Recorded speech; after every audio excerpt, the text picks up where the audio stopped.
ఇదేంది ఇది ఇదేందో వచ్చింది. ఎండాకాలంలో ఎండ దంచుతుందట, బీర్ల కొరత ఉందట. గ్యాస్ కొరతతో బీరు సీసాల ఉత్పత్తికి అంతరాయం ఏర్పడ్డదట. ఎంత కష్టం వచ్చింది చూడురి.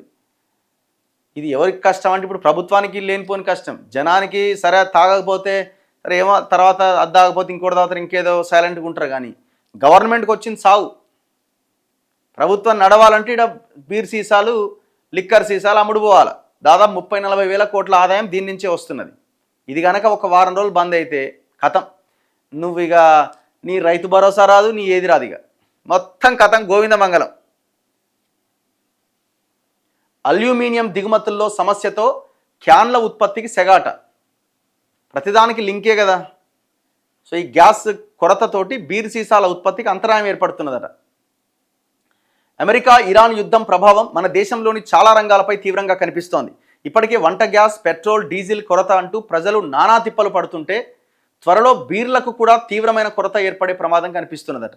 మన దేశంలో వేసవి కాలంలో బీర్లకు చాలా డిమాండ్ ఉంటుంది. సరిగ్గా ఇదే సమయంలో వాటికి కొరత రాబోతుందని మద్యం తయారీ కంపెనీలు అంటున్నాయి. పశ్చిమాసియాలో యుద్ధం కారణంగా అక్కడి నుంచి మన దేశానికి సహజ వాయువు సరఫరా చాలా వరకు తగ్గిపోయింది. బీరు సీసాలు తయారు చేసే కంపెనీలు చాలా వరకు గ్యాస్తోనే నడుస్తున్నాయట.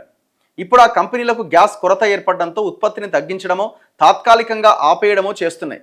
గ్యాస్ కొరత కారణంగా 40% ఉత్పత్తిని తగ్గించినట్లు ఉత్తరప్రదేశ్లోని ఫిరోజాబాద్కు చెందిన fine art glass works company CEO చెప్తుండు.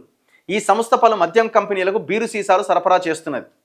ఓన్లీ సీసాలు ఉంటాయి కదా, ఓన్లీ సీసాలు తయారు చేయడానికి ఆ గ్యాస్ని ఉపయోగిస్తారట. ఇప్పుడు మరి జ్యూస్లు ఇవన్నీ కూడా సీసాలలోనే తయారు చేస్తారు.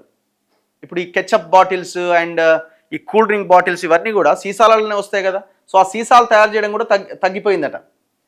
శీతల పానీయాలు, జ్యూస్లు, కెచప్ల ప్యాకేజింగ్ సీసాల ఉత్పత్తిని కూడా తగ్గించిరట.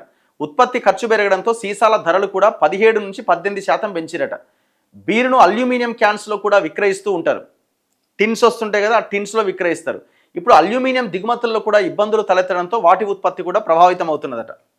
ఇది సమస్య కొంత ఉంటే ఈ కంపెనీలు ఇంత చేస్తాయి. వాడు లేని కొరతని, కృత్రిమ కొరతని క్రియేట్ చేసి ధరలు పెంచుకునే ప్రయత్నం ఉంటుంది ఇందులో, అంతకుమించి ఏముండదు. ఇగో మన దేశంలో బీర్ల ఉత్పత్తి సంస్థలు చాలా ఉన్నప్పటికీ ఈ మార్కెట్ ప్రధానంగా 3 అంతర్జాతీయ కంపెనీల చేతుల్లో ఉందట. హైనెకెన్ సంస్థకు మొత్తం మార్కెట్లో దాదాపు 50% వాటా ఉందట. హైనెకెన్ అనే కంపెనీకి, ఏబీ ఇన్బెవ్, కార్ల్స్బెర్గ్ అనే సంస్థలకు చెరో 19% వాటా ఉందట. ఇప్పుడు ఈ 3 సంస్థలు కూడా బీర్ల ధరలు పెంచకపోతే ఉత్పత్తి సాధ్యం కాదని చెబుతున్నాయి. బీరు సీసాలతో పాటు ప్యాకేజింగ్ వస్తువులు, లేబుల్స్ ధరలు కూడా పెరిగినాయట.